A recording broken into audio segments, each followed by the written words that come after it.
ናይጄሪያና አሜሪካ በጋራ በወሰዱት እርምጃ የአይኤስ ከፍተኛ መሪ መገደሉ ተነገረ። የሩሲያው ፕሬዝዳንት ቭላዲሚር ፑቲን ወደ ቻይና ለጉብኝት ሊጓዙ ነው። በምስራቅ ዲሞክራቲክ ኮንጎ በኢቦላ ወረርሽኝ የሞቱ ሰዎች ቁጥር 80 ደረሰ። ሰላም ጤና ይስጥልን፣ እንደምላችኋል አድማጮቻችን። የሰዓቱን ዋና ዋና ዜናዎችን ይዘን ቀርበናል። እስከ ፍጻሜው ድረስ አብራችሁን ቆዩ። ናይጄሪያና አሜሪካ በጋራ በወሰዱት እርምጃ የአይኤስ ከፍተኛ መሪ መገደሉ ተነገረ። የናይጄሪያ ጦር ሰራዊት ከአሜሪካ ኃይሎች ጋር በጋራ ባካሄደው ዘመቻ በምዕራብ አፍሪካ ከፍተኛ ተጽዕኖ አለው የተባለን የኢስላሚክ ስቴት አይኤስ የበላይ መሪን መግደሉን አስታውቋል። ጦር ሰራዊቱ ባወጣው መግለጫ ላይ በተካሄደው የተቀናጀ የጸረ ሽብር ዘመቻ በዓለም ላይ ካሉ ዋነኛ የሽብር ቡድኖች መካከል አንዱ የሆነውን የአይሲስ ከፍተኛ መሪ የሆነውን አቡ ቢላል አልሚኒክ ደምስሷል በማለት አስታውቋል። ጦር ሰራዊቱ ባወጣው መግለጫ ላይ በተካሄደው የተቀናጀ የጸረ ሽብር ዘመቻ በዓለም ላይ ካሉ ዋነኛ የሽብር ቡድኖች መካከል አንዱ የሆነውን የአይኤስ ከፍተኛ መሪ የሆነውን አቡ ቢላል አልሚኒኪ ተደምስሷል በማለት አስታውቋል። የቡድኑ ከፍተኛ መሪ ኢላማ በማድረግ የተካሄደው ዘመቻ በቅርቡ በአሜሪካና በናይጄሪያ መካከል በተፈጠረ የደህንነት መረጃ የመጋራት ስምምነት ትብብር አማካኝነት መሆኑ ተገልጿል። የናይጄሪያ ጦር ከፍተኛ የአይኤስ አመራር የተገደለበት ዘመቻ የት እንደተካሄደ ያልተገለጸ ሲሆን ከአይኤስ ጋር ግንኙነት ያለው የትኛውም ቡድን ስለ ጥቃቱ እስካሁን ያለው ነገር የለም። ጦሩ እንዳለው አቡ ቢላል አልሚኒኪ በቡድኑ የመገናኛ ብዙሃን እንቅስቃሴን፣ የጦር መሳሪያና የፈንጂዎች ምርትን እንዲሁም የድሮን አጠቃቀምን ጨምሮ ሌሎች ዘመቻዎችን ከናይጄሪያ ባሻገርም በማካሄድ ሚናው የጎላ ነው ብሏል። ጨምሮም ግለሰቡ በቅርቡ የመንግስታት አጠቃላይ አመራር ክፍል ኃላፊ በሚል ተሹሞ በዓለም አቀፍ ደረጃ ካሉ የቡድኑ ከፍተኛ አመራሮች መካከል አንዱ ለመሆን እንደበቃ የደህንነት መረጃዎች አመልክተዋል። ቀደም ሲልም ግለሰቡ ሰላማዊ ሰዎች ላይ የተፈጸሙና አናሳ ማህበረሰቦችን ኢላማ ያደረጉ ጥቃቶችን ጨምሮ አይኤስ በሳህልና በምዕራብ አፍሪካ አካባቢ የሚያካሄዳቸውን ዘመቻዎች ይመራ እንደነበር ባለስልጣናት ይናገራሉ። የናይጄሪያ ሰራዊት በተጨማሪም ከ8 ዓመት በፊት በሰሜን ምስራቅ ናይጄሪያ ከሚገኝ የሴቶች አዳሪ ትምህርት ቤት ከ100 በላይ ተማሪዎችን ተጠልፈው ከተወሰዱበት ድርጊት ጋር ግንኙነት እንዳለው ተገልጿል። የቦኮ ሐራም ከፍተኛ አዛዥ የነበረው አቡ ቢላል አልሚኒኪ በአውሮፓውያኑ 2015 ለአይኤስ ታማኝነቱን ከማረጋገጡ በፊት ድጋፍ ለመስጠት ተዋጊዎችን ወደ ሊቢያ አሰማርቶ እንደነበር የናይጄሪያ ጦር ቃል አቀባይ ተናግረዋል።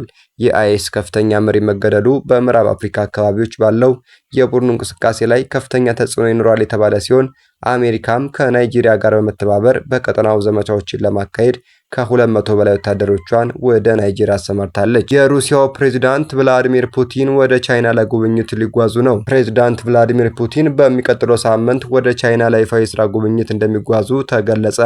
ሳውዝ ቻይና ሞርኒንግ የተባለ ድረገጽ ዓርብ ዕለት ለጉዳዩ ቅርበት ያላቸውን ምንጮች ጠቅሶ እንደዘገበው ፕሬዝዳንት ፑቲን ቤጂንግ ይደርሳሉ ተብሎ የሚጠበቀው ረቡዕ ዕለት ነው። የክሬምሊን ቃል አቀባይ ዲሚትሪ ፔስኮቭ ዓርብ ዕለት ለፕሬዝዳንቱ ጉዞ ዝግጅት እየተካሄደ መሆኑን አስታውቀው ለጋዜጠኞች ቀኑ በጣም ቅርቡ እንደሚሆን ይፋ ተናግረዋል። አጀንዳው ግልጽ ነው፣ በዋናነት በሁለትዮሽ ጉዳይ ይሆናል በማለት ፔስኮቭ የሁለቱ ፕሬዝዳንቶች ውይይት በስልታዊ አጋርነት ላይ እንደሚያተኩር ገልጸዋል።